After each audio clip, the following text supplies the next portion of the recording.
Hey, what's up everyone, Vihan here. Now there are several instances when we view great success as requiring great action. Whether it's trying to lose weight, grow your business, or win a championship, the assumption is that we need to make revolutionary changes and improvements in order to have success. But that is not necessarily true.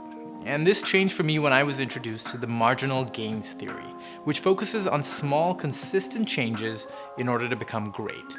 The Marginal Gains Theory, or the 1% principle, can be traced back to the 2003 British cycling team and its then new performance director Dave Brailsford. At the time, British cycling had suffered from mediocre performances for close to 100 years. Brailsford had been hired to change this going forward and began to look for small rooms of improvement in multiple areas, from the mechanics of the bike, to the suits of the riders, to the health and recovery of the team. Over time, these small changes compounded and saw the British cycling team come out on top at the 2008 Olympics in Beijing and the 2012 Olympics in London, as well as several subsequent Tour de France victories.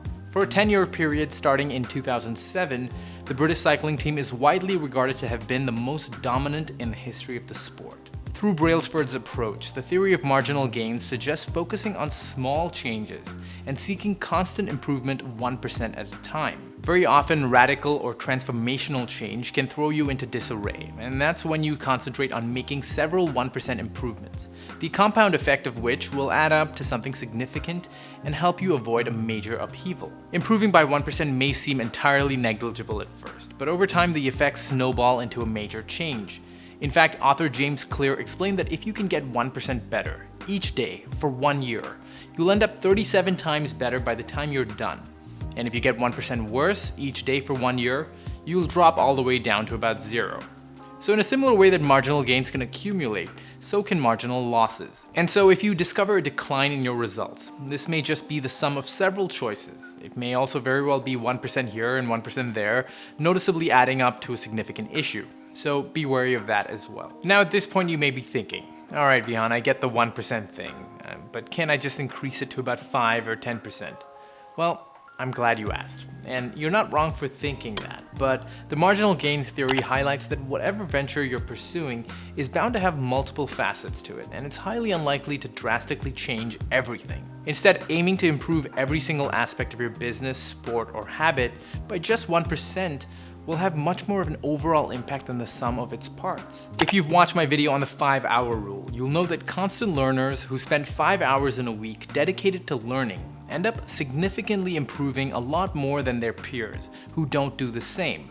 I'll link that video right down below the like button for you. In that spirit, the marginal gains theory is about taking the time to understand your areas of improvement and being patient about the fact that the small changes and improvements that you're making now will show dividends in the long run. There's no point dedicating time or effort to pursuing marginal gains if you don't identify and resolve inefficiencies within your work. Generally, when there's a trend of poor performance, it isn't necessarily a consequence of one single mistake, but accumulation of a bunch of small ones over time. Look, we're always aspiring to see drastic improvements like building a thriving business or losing 50 pounds, like it's a simple destination that we have to get to. But the reality is that these major successes often shape out to be the sum of various micro improvements that we make over time. It would help to view your goal as something that you have to bridge the gap between.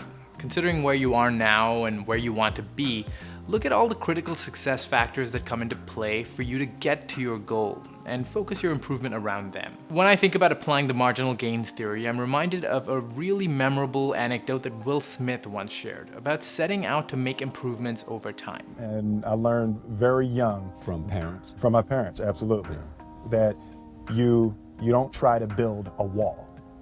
You don't set out to build a wall. You don't say, I'm gonna build the biggest, baddest, greatest wall that's ever been built.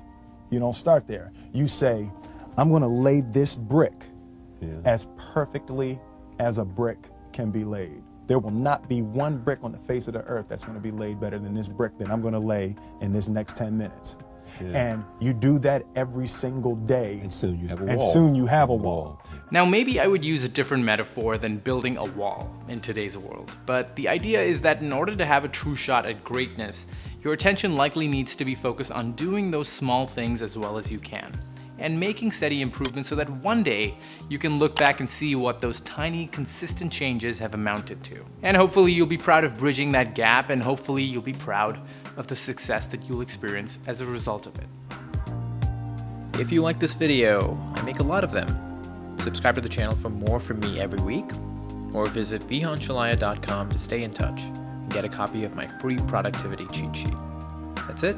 Thanks for watching.